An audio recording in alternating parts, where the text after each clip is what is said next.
yapraklarını. Ne kısmet bu yetmey durup ne baharınla. Baldır gelgen keç küzdeki yapraklarını. Ne kısmet bu yetmey durup ne baharınla. Baldır gelgen keç küzdeki yapraklarını. Tur onundan onlar kimi küter beşini. Mumlanlığın çekme sırat dökme yeşilini. Mumlanlığın çekme sırat dökme yeşilini.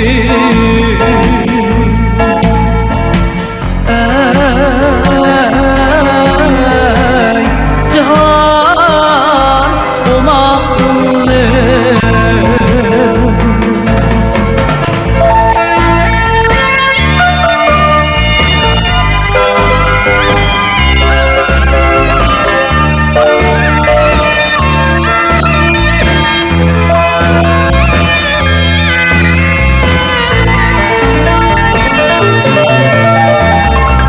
Bunca idim yürekme sen buldun anla.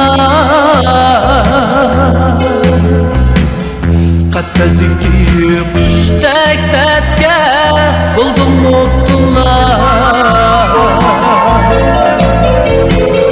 Bunca idim yürekme sen buldun anla.